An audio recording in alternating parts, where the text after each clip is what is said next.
नमस्कार,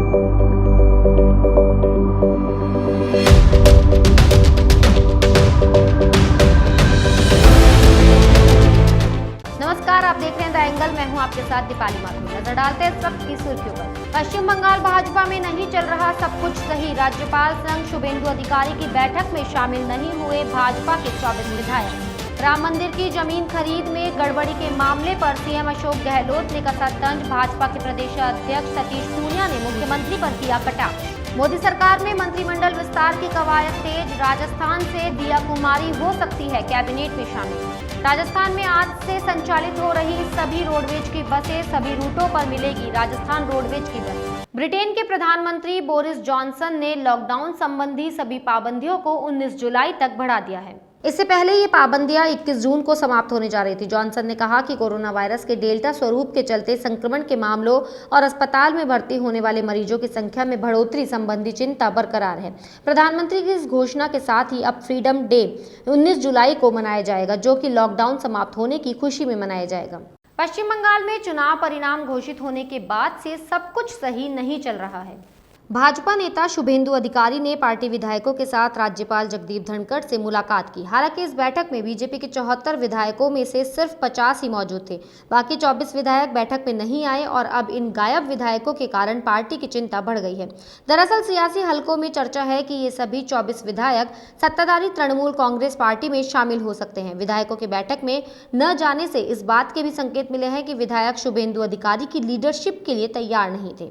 भारत में कोरोना का ग्राफ अब धीरे धीरे कम होता जा रहा है। पिछले 24 घंटे के अंदर कोरोना वायरस के 60,471 नए मामले दर्ज किए गए हैं, जो कि 75 दिनों के बाद सबसे कम है। स्वास्थ्य मंत्रालय की ओर से जारी ताजा आंकड़ों के मुताबिक देश में अब सक्रिय मामलों की संख्या भी गिरकर 9,13,378 पर आ गई है। इस दौरान कोरोना के कारण 2,726 लोगों ने दम भी तोड़ा है, जिसके बाद कोरोना से मरने वालों का आंकड़ा 3,77,000 को पार कर गया है। देश में कुल 2,82,80,472 लोग कोरोना से ठीक हो चुके हैं। राम मंदिर की जमीन खरीद में गड़बड़ी के कथित मामले को लेकर मुख्यमंत्री अशोक गहलोत हमलावर हो गए हैं। मुख्यमंत्री गहलोत ने ट्वीट कर मामले की जांच कराने की मांग की है। उन्होंने ट्वीट के जरिए कहा कि राजस्थान की जनता ने आस्था के साथ राम मंदिर निर्माण में देश भर में सर्वाधिक योगदान दिया था, लेकिन चंदे के गबन की खबरों से आमजन की आस्था डिग गई है। गहलोत ने कहा कि कोई विश्वास नहीं कर पा रहा कि मिनटों में कैसे जमीन का दाम 2 करोड़ रुपए से 18 करोड़ रुपए हो गए। अशोक गहलोत ने यह भी आरोप लगाया कि प्रदेश के बंशी पहाड़पुर से अवैध खनन कर गुलाबी पत्थर राम मंदिर के लिए भेजा जा रहा था। राम मंदिर निर्माण में चंदे के गबन की खबरों को लेकर मुख्यमंत्री अशोक गहलोत के किए गए ट्वीट पर भाजपा नेता जमकर बरसे। पार्टी प्रदेश अध्यक्ष सतीश पूनिया ने तो ये तक लिख दिया कि आरोप लगाकर गायब होना, फिर मनमानी का मुकदमा होने पर माफी मांगना राम मंदिर चंदे के गबन का आरोप लगाने वालों की पुरानी फितरत है। पूनिया ने लिखा कि इस मामले में राजनीति करने वालों को जल्द जवाब मिलेगा। राजस्थान की जनता ने सर्वाधिक दान देकर जो विश्वास जताया है वह कभी नहीं टूटेगा। सतीश पूनिया यही नहीं रुके, बल्कि ये भी लिख दिया कि भगवान श्री राम का भव्य मंदिर बनाने से रोकने के लिए आपके आलाकमान ने तो वकीलों की फौज खड़ी कर दी थी और राम सेतु काल्पनिक बता दिया था। चिंता मत करिए गहलोत जी, भव्य राम मंदिर बनकर रहेगा। कोविड की दूसरी लहर के बाद प्रदेश में लगाए गए लॉकडाउन से हर क्षेत्र के लोगों की रोजी रोटी पर संकट आया है। जयपुर का आमेर महल और हाथी गांव को पर्यटकों के लिए बंद कर दिया। इससे हाथी गांव में रहने वाले महावतों पर आर्थिक संकट आ गया। आर्थिक संकट के चलते महावत के लिए हाथी का भरण पोषण करना बहुत मुश्किल हो गया था। इसे देखते हुए मुख्यमंत्री अशोक गहलोत ने महावतों की आर्थिक मदद का ऐलान किया है। मदद में हर हाथी के लिए 1,500 रुपए प्रतिदिन के हिसाब से राशि उपलब्ध करवाई जाएगी। ये राशि 17 अप्रैल से 31 मई तक लगे लॉकडाउन की अवधि के लिए करवाई जाएगी। इसके लिए सरकार ने 57.37 लाख रुपए की राशि स्वीकृत की है, जो हाथी कल्याण संस्थान को दी जाएगी।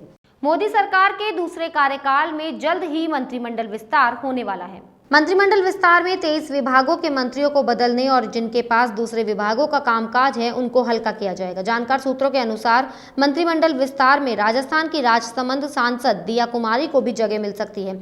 दिया कुमारी राजस्थान के शाही परिवार से जुड़ी है। वहीं माना जा रहा है कि आने वाले कल का एक चेहरा हो सकती है दिया कुमारी। रेलवे प्रशासन ने आम लोगों को राहत दी है। कोरोना संक्रमण में कमी आने पर रेल सेवा ने भी रफ्तार पकड़ ली है। रेलवे प्रशासन की ओर से 34 स्पेशल रेल सेवाओं का संचालन दोबारा शुरू किया गया है। इसके साथ ही 16 स्पेशल रेल सेवाओं के फेरों में बढ़ोतरी हुई है। कोरोना संक्रमण के मामलों में कमी आने के साथ ही रेलवे में यात्रियों की संख्या भी बढ़ने लगी है। यात्रियों की संख्या में बढ़ोतरी के साथ ही रेल सेवाओं के संचालन में भी वृद्धि की जा रही है। राजस्थान में यात्रियों को रोडवेज प्रशासन ने राहत दी है। आज से प्रदेश भर में राजस्थान रोडवेज की सार्वजनिक परिवहन सेवा शुरू हो गई है। प्रदेश में रोडवेज की 3800 बसें आज से शुरू हुई है। इससे पहले रोडवेज ने 50% भार के साथ 1600 बसें शुरू की थी। अब कोरोना संक्रमण कम होने के बाद से आज रोडवेज की बसें सभी रूटों पर दौड़ने लग गई है। इससे यात्रियों ने राहत की सांस ली है। आपके रक्त की एक बूंद किसी का जीवन बचाने के काम आ सकती है। लोगों को रक्तदान के लिए जागरूक करने के लिए हर साल 14 जून को रक्तदाता दिवस मनाया जाता है। रक्तदाता दिवस के उपलक्ष्य में जयपुर में पिंक सिटी ब्लड सेंटर और ब्लड डोनेशन कैंप का आयोजन किया गया। इस दौरान रक्तदाताओं का उत्साह बढ़ाने के लिए विधायक और पूर्व चिकित्सा मंत्री डॉक्टर राजकुमार शर्मा, राजस्थान यूनिवर्सिटी के पूर्व अध्यक्ष डॉक्टर राजपाल शर्मा, मनीष यादव, पूर्व महासचिव ललित यादव, पूर्व पार्षद हरीश यादव सहित कई गणमान्य लोग उपस्थित रहे। विधायक राजकुमार शर्मा ने फीता काटकर पिंक सिटी ब्लड सेंटर का उद्घाटन किया।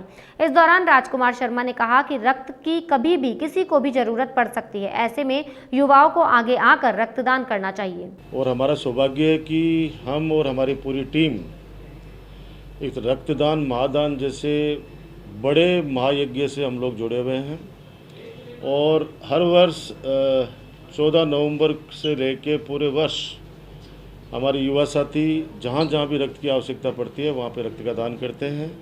आज हमारी पिंक सिटी में और एक नया अध्याय जुड़ गया है ब्लड बैंक की इस रक्त क्रांति में। पिंक सिटी ब्लड सेंटर आज हमारे मानसरोवर में मेट्रो स्टेशन के पास शुरू किया गया है। मेरे छोटे भाई प्रकाश सिसोटिया हमारी टीम के अहम सदस्य हैं। इन्होंने, इनके परिवार ने, इनके टीम ने ये ब्लड बैंक की स्थापना की है। मैं जहाँ तक समझता हूँ कि कोविड के बाद तो स्थितियाँ बिल्कुल विपरीत हो गई हैं। पूरे ब्लड बैंक राजस्थान के अंदर किसी भी कोने में फ़ोन करो रक्त का अभाव है। ऐसे में हमारे युवा साथी हिम्मत करके रक्तदान कर रहे हैं। आज देखिए आप इस पिंक सिटी ब्लड सेंटर के उद्घाटन के शुभ अवसर पर युवा किस जोश के साथ में रक्तदान कर रहे हैं। मैं उनका हृदय से आभारी हूँ। जयपुर के प्रमोद बागड़ा अब तक 29 बार रक्तदान कर चुके हैं। वे रक्तदान करके अब तक सैकड़ों लोगों की जान बचा चुके हैं। जयपुर के चोमू विधानसभा क्षेत्र के छोटे से गांव आष्टी कला ग्राम के रक्तवीर प्रमोद बागड़ा अब तक 29 बार से ज्यादा रक्तदान कर चुके हैं। बागड़ा अपनी संस्थान के माध्यम से 11 बार से ज्यादा रक्तदान शिविर आयोजित कर 1500 से ज्यादा लोगों को रक्त उपलब्ध करवा कर जान बचा चुके हैं। रक्तवीर बागड़ा ने बताया कि 1 यूनिट ब्लड से हम 2 लोगों की जान बचा सकते हैं एवं रक्तदान से बड़ा कोई पुण्य नहीं है। बागड़ा की इस उपलब्धि पर उन्हें जयपुर शहर सांसद रामचरण बोहरा, फुलेरा विधायक निर्मल कुमावत, चोमू विधायक रामलाल शर्मा सहित अनेक जनप्रतिनिधि सम्मानित कर चुके हैं। विश्व रक्तदाता दिवस की आप सभी को हार्दिक शुभकामनाएं। रक्तदान महादान, रक्तदान जीवनदान। आज विश्व रक्तदाता दिवस के उपलक्ष्य पर मैं युवाओं से यही आशा और उम्मीद करता हूं कि जब भी किसी अपरिचित व्यक्ति को या आपके आसपास रक्तदान शिविरों का आयोजन हो तो रक्तदान अवश्य करें। जयपुर के पास रेनवाल में श्री गुरु कृपा सेवा संस्थान की ओर से बंदे के बालाजी के कुमावत धर्मशाला में रक्तदान शिविर का आयोजन हुआ। शिविर में युवाओं ने उत्साह के साथ भाग लिया। इस दौरान युवाओं द्वारा 171 यूनिट का रक्तदान किया गया। शिविर में सोशल डिस्टेंसिंग की पालना करते हुए शिविर का शुभारंभ गुरु कृपा सेवा संस्थान के अध्यक्ष जगदीश प्रसाद बबीरवाल, सचिव हरलाल मारवाल, किशन सिरोहिया, कोषाध्यक्ष तेजाराम जाखड़ व चेतराम कुमावत ने दीप प्रज्वलित कर किया। सेवा संस्थान के अध्यक्ष जगदीश प्रसाद ने बताया कि कोरोना प्रकोप के बीच रक्तदाताओं में भी उत्साह देखने को मिला। उन्होंने कहा कि हर नागरिक को रक्तदान करना चाहिए ताकि विपरीत परिस्थितियों में वे पीड़ितों को काम आ सके। रक्तदान से जीवन बचाकर बड़ी दुआएं मिलती है। रक्तदान करके जीवन बचाने का ये सिलसिला कभी थमने नहीं दिया जाएगा। शिविर में आयोजन समिति की ओर से सभी रक्तदाताओं को मास्क, प्रमाण पत्र, सुरक्षा कवच, हेलमेट देकर सम्मानित किया गया। डीडवाना में दादा कायम दिवस पर रक्तदान शिविर का आयोजन किया गया। ये रक्तदाता शिविर कायम खानी यूथ ब्रिगेड और मुस्लिम सभा की ओर से किया गया। दादा कायम दिवस के मौके पर कायम खानी यूथ ब्रिगेड और मुस्लिम सभा की ओर से रक्तदान शिविर का आयोजन किया गया। इस रक्तदान शिविर में युवाओं ने बढ़ चढ़ कर उत्साह के साथ रक्तदान किया। शिविर में कुल 1208 यूनिट रक्त संग्रहित किया गया। शिविर में पूर्व मंत्री यूनिस खान भी मौजूद रहे। पूर्व मंत्री ने कहा कि कायम खानी कौम वीरता व पराक्रम के लिए पहचानी जाती है, साथ ही हमें समाज में अपनी भागीदारी को और बढ़ाना होगा। भारत सरकार ने कुछ वर्षों पूर्व स्वच्छ भारत अभियान चलाया था। जालोर जिले के ग्राम पंचायत रायथल में ये अभियान दम तोड़ता नजर आ रहा है। पंचायती राज चुनाव के समय नवनिर्वाचित सरपंचों ने अपने पूरे कोरम के साथ स्वच्छता की ही शपथ ली थी। ग्राम पंचायत रायथल में अब आमजन की लापरवाही और जनप्रतिनिधियों की शिथिलता से धीरे धीरे दोबारा सड़कों के किनारे गंदगी अपने पैर पसार रही है। ग्राम पंचायत क्षेत्र में गंदगी की समस्या गंभीर है।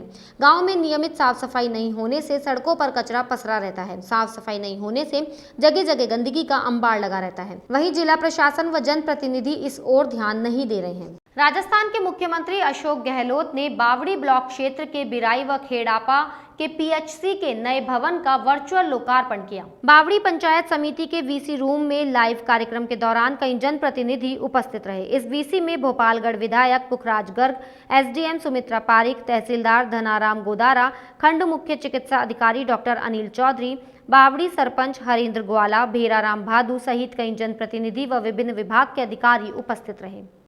आज सप्ताह के दूसरे कारोबारी दिन शेयर बाजार रिकॉर्ड स्तर पर खुला। बॉम्बे स्टॉक एक्सचेंज का प्रमुख इंडेक्स सेंसेक्स 196.8 अंकों की तेजी के साथ 52,747.61 के स्तर पर खुला। वहीं नेशनल स्टॉक एक्सचेंज का निफ्टी 58 अंकों की बढ़त के साथ 15,869.70 के स्तर पर खुला। आज 1,576 शेयरों में तेजी आई, 374 शेयरों में गिरावट आई और 67 शेयरों में कोई बदलाव नहीं हुआ। शुरुआती कारोबार के दौरान एशियन पेंट्स, ONGC और ब्रिटानिया के शेयर हरी निशान पर खुले। बुलेटिन में फिलहाल इतना ही। अगर आपको हमारा वीडियो पसंद आया हो तो हमारे चैनल को लाइक, शेयर और सब्सक्राइब जरूर करें।